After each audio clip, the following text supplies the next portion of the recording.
So a veteran wide receiver visited with the Chiefs today, and in this video I'll break down the reasons why I think the Chiefs would do well to get a deal done with him if at all possible, especially considering the new details that have dropped about this alleged Rashee Rice Nightclub incident. So let's talk about it. But first, how about those? First up, we have some Rashee Rice news to get into, a bit of an update of his alleged assault at a nightclub in Dallas earlier this week. And let me tell you what, you couldn't write a better script if you were making a freaking movie. I mean, this is insane. But to be clear, details are still being gathered, witnesses interviewed, and we are still awaiting to see what comes from this, plus innocent until proven guilty, blah, blah, blah. But in case you live under a rock, Rice was listed as a potential suspect for allegedly punching a photographer at Lit Lounge, and today, the Dallas Police Department report revealed some alarming details of this alleged incident. The offense report was obtained by the Dallas Morning News, with the report detailing a quote-unquote suspect assaulting a photographer after luring him back to his Dallas nightclub under the premise he was being hired to take pictures. Apparently, the photographer was at an after-hours party around 1:30 a.m. at this nightclub, then left, but at 1:55 a.m., the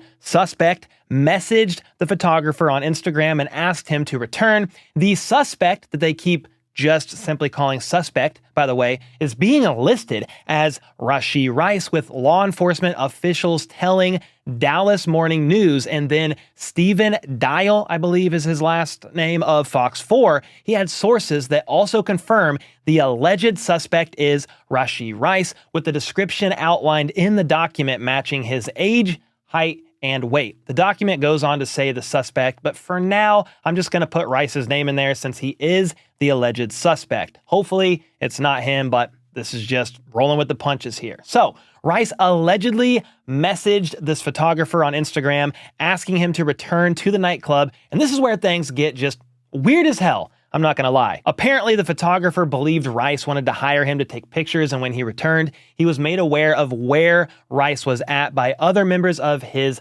entourage. The photographer found him with Rice telling him to look at an Instagram message on his phone. At this point in time, we have no idea what the message was about, no idea. But the report indicates that once the photographer looked down at Rice's phone, Rashee punched him on the left side of the face. And this is when the police were dispatched around 2:30 in the morning to the nightclub, and the photographer went to the hospital with non-life-threatening injuries with visible swelling on the side of his face. So far, Rice's attorney, State Senator Royce West, has declined to comment on the situation, and it's also worth noting that this Dallas News article states, quote, "On social media, doubt has been cast on the narrative in the hours since the allegation first surfaced Tuesday. Two civilians with knowledge of the incident told the news agency a verbal altercation occurred at the club, but there was no physical contact." And lastly, so far, the photographer hasn't immediately responded to requests for comment either, although if he's smart, he's not gonna comment on the situation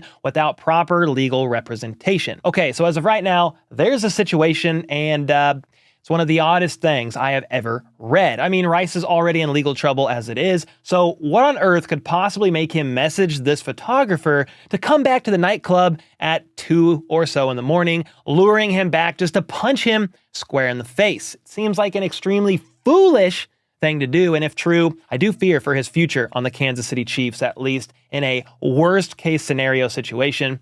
He could possibly be done with the team, though I do believe he's talented enough to get a second chance with another team, and it'll probably more than likely end up being for a contender. It's also worth pointing out the obvious that even though the alleged suspect has been reported to be Rashee Rice and the description matches his height, weight, and age, we need to let the legal process continue to play out to see if this really was Rice and not someone that happened to look like him or be mistaken for him. In theory, this can be and will be proven or disproven via the Instagram messages that have been said to have taken place, and then you would think the nightclub would have surveillance footage that either captured the entire ordeal on camera or at least confirmed that Rice was there at the time of this alleged assault. If the cameras didn't capture the actual incident, though, we may find ourselves in a bit of a he said, she said, back and forth type of situation, because as mentioned earlier, two supposed civilians with knowledge of the incident, I would assume they were there and saw the incident take place,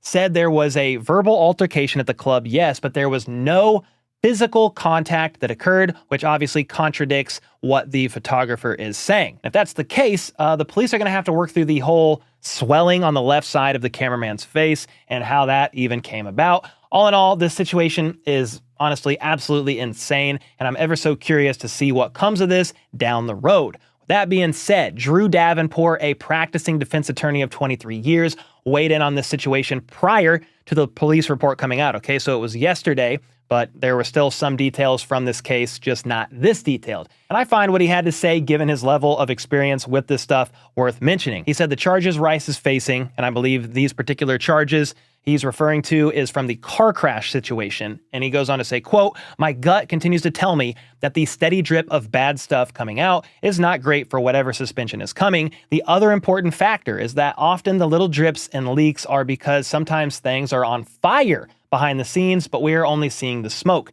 Tens of thousands of criminal cases have taught me that. But I have to say again, we just don't know enough. Yet, if Rice is expected to turn this thing around, any positive news would be helpful for him. Instead, a new allegation. I think it's a waste of time to speculate on the new allegations until we know more. However, if he is charged with assault, then the situation has officially spiraled out of control. I would guess from there, all options are on the table at that point. This is interesting. He said, "I still don't believe, however, that even if both charges are resolved before the season, that he misses the entire 2024 campaign. That would be exceedingly unusual, not ruling it out, but I highly doubt that. I'd say the floor, though, moves up to 6 to 8 games. That's the floor of his suspension length, not the ceiling, so that means it could be most of the season. That is, if the Chiefs opt to keep him. After all, I know Andy Reid believes in second chances, but geez Louise, man, if this is true, 5 weeks after the car crash happened,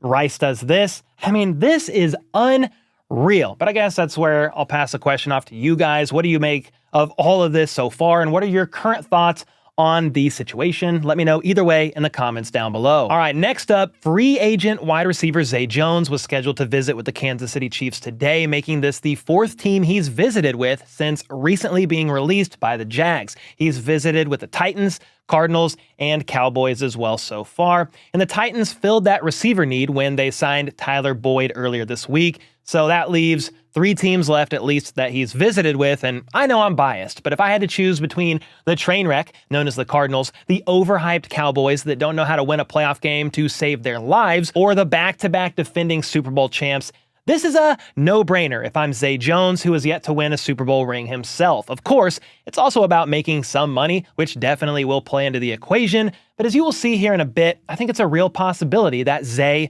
may take some sort of a discounted deal with incentives built into that to come to KC and chase a Super Bowl ring. Now, before we get into that, I want to make a case as to why the Chiefs should seriously consider signing the 29-year-old Zay Jones and not let him leave the building without a contract if they deem him healthy enough. Of course, he could leave and want to think on it, but it would be ideal if he could get a contract signed before leaving the building. Anyway, first off, while some say Jones doesn't fit in KC's offense, being mainly a jump ball / contested catch guy, if you watch his film, the guy was used all over the place in Jacksonville. Jet sweeps, quick screens, shallow crossers, beating zone coverage in the middle of the field, a go-to on 3rd and 4th downs, plus could also go up and get it. Now, Cody Alexander did also point out the fact that he is an outside burner and would give Kansas City another piece that adds speed to the wide receiver core. Adding him would allow the Chiefs to use him in a targeted role behind Rice, Hollywood, and Worthy. That is, if Rice is even going to be there. And he rates, according to this chart,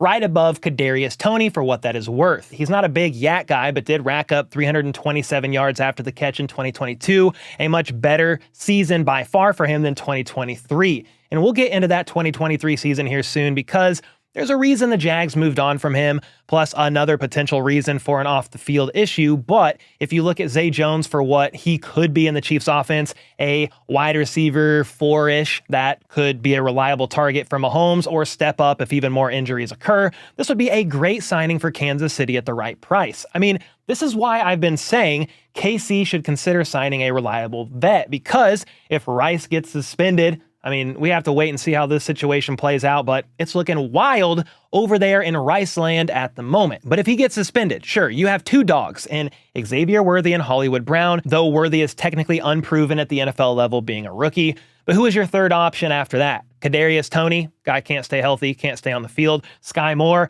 I don't know what to make of that guy. Justin Ross?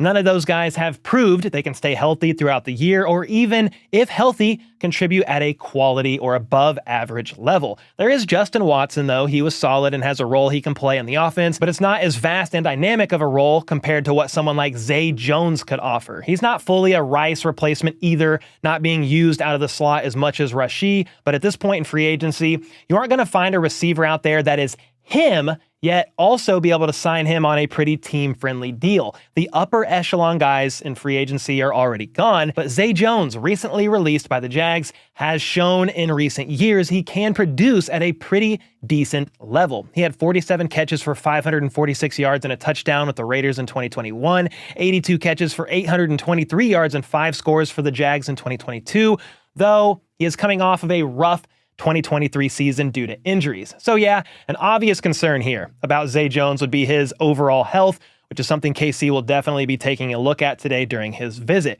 He was pretty healthy from 2018 to 2022 overall, missing just one game in 2022 due to an ankle sprain, but in 2023, he struggled a lot more with a knee issue. He actually injured his right knee week 2 against the Chiefs, missed 2 games and returned, but then week 5 re-injured that same knee and missed 4 games from that because of it, returning mid-November, but then he keeps going. He strained the hamstring in his left leg week 15 against the Ravens, causing him to miss an additional 2 games. So with that, he missed 8 games last year? Pretty rough for him, to be honest.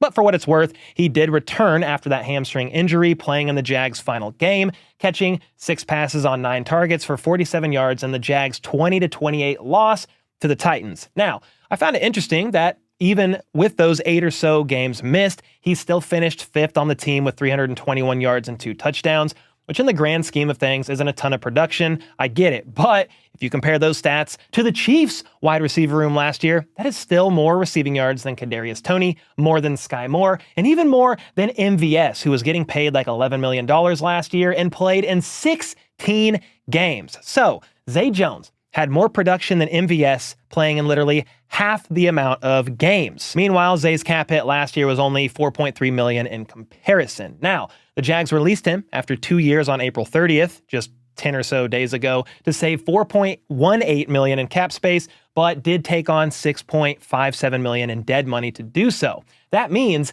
Zay is making $6.5 million this year already, and that makes me wonder if he would settle in KC out of all teams on a cheaper, incentive-laden deal to chase a Super Bowl ring. He could still make decent money with incentives increasing based on how many snaps he plays, catches he makes, yards he gets, etc. And the Chiefs are some of the best in the business at working out those kind of deals, and I think that would be great for Zay to land with a contender in need of wide receiver depth, catch passes from Patrick Mahomes, chase a ring, and raise his stock up a bit for next season, though he will be 30 years old by the end of next year. Something else that I guess is worth bringing up, a potential reason that could have played at least a small role in the Jags releasing him, was the fact that he was arrested back in November and charged with misdemeanor domestic violence battery after an argument with the mother of his child allegedly resulted in an injury to her neck. A Jacksonville Sheriff's Office deputy noted in the report that he, quote, observed several small scratches on the victim's neck consistent with marks from a fingernail. However,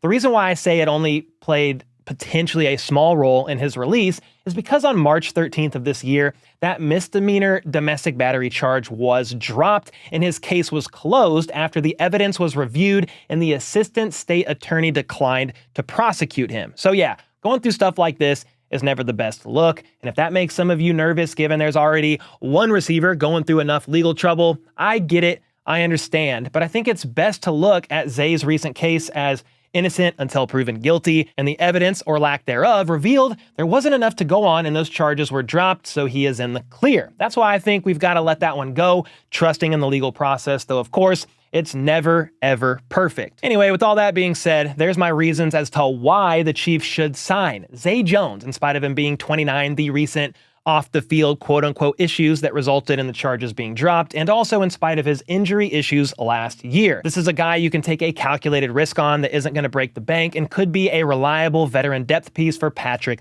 Mahomes. After all, since being drafted in the second round by the Buffalo Bills in 2017, he's averaged approximately 41 catches for 428 yards and 2.5 touchdowns each season, which is more than any Chiefs wideout last year outside of Rashee Rice and barely Justin Watson. But what do you guys think about the idea of signing Zay Jones at the right price? Are you for it or against it? And if you don't want to sign Zay, let me know in the comments your reasons why. And until next time, let's go. Let's freaking go. How about those?